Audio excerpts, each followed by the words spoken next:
மோடி அடிச்ச பார்த்தீங்கன்னா 5வது சிக்ஸர். அடுத்ததாக பார்த்தீங்கன்னா கடைசியாக சீனாவில் வந்து நம்ம இந்தியாவில் யூஸ் பண்ணுற மாதிரி ஃபேஸ்புக்கு ட்விட்டர்லாம் கிடையாது, அதெல்லாம் தடை பண்ணிட்டாங்க. அவங்க நாட்டில் வந்து வெய்போன்ற ஒரு சமூக வலைத்தளம் தான் இருக்குது. அந்த வலைத்தளத்தில் அதிகமாக பகிரப்பட்ட படங்கள் எதுன்னு கேட்டிங்கன்னா மோடி, புதின், ஜிங்பி இருக்கக்கூடிய புகைப்படங்கள் தான். அது மட்டும் இல்லாமல் கூகுள் சர்ச் அங்கே கிடையாது, அங்கே வந்து பைடுன்ற ஒரு சர்ச் தான் இருக்குது. அதில் வந்து அதிகம் தேடப்பட்ட நபராக மோடி இருந்திருக்கிறார். மோடியோட உறுதியான நிலைப்பாடு, நடை, உடை, பாவனை, கண்ணியமான பேச்சு, எளிமையான நடவடிக்கையெல்லாம் அதிகமான சீனர்கள் வந்து அதை பற்றி தேடி இருக்கிறாங்க. ஸோ உலக அரங்கில் இன்னைக்கு மோடியை தான் அதிகமாக பேசப்படுற நபராக இருக்கார்.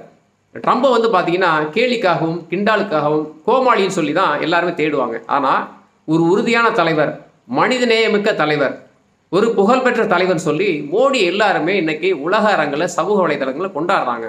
இது வந்து மோடி சத்தமேல் அடித்த 6வது சிக்ஸர்.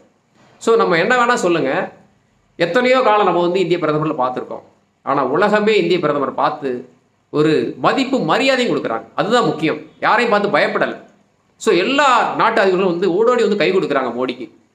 இது வந்து பார்த்திங்கன்னா மிகப்பெரிய ஒரு மதிப்பு, ஒவ்வொரு இந்தியனும் பெருமைப்பட வேண்டிய தருணம். ஏன்னா மோடி வந்து ஒவ்வொரு நாட்டு கூட ஆழமான உறவை கட்டமைக்கிறாரு, ஒரு அங்கீகாரமான மதிப்பை ஏற்படுத்தி கொடுக்குறாரு. அது மட்டும் இல்லை, அடுத்து வந்து பிரிக்ஸ் நாணயத்தை அவங்க வெளியிட்டாங்கன்னா டாலர் சரன்னு கீழே இறங்க போகுது. ஸோ அதுதான் மிகப்பெரிய கவலை வந்து ட்ரம்ப்புக்கு. ஸோ ட்ரம்ப்புக்கு எதிராக மோடி அடித்த எல்லா சிக்ஸரும் பார்த்தீங்கன்னா வயிற்றில் புளியை கரைச்சிருக்கோம். இனிமேல் அடுத்தடுத்து அவங்க வேறு விதமான நடவடிக்கைகள் இறங்குவாங்க. ஆனால் இன்றைக்கு மோடி உலகம் கொண்டாடக்கூடிய ஒரு புகழ்பெற்ற தலைவராக மாறிட்டு இருக்காருன்னு தான் நிதர்சனம். அடுத்த பதிவில் சந்திக்கலாம். நன்றி.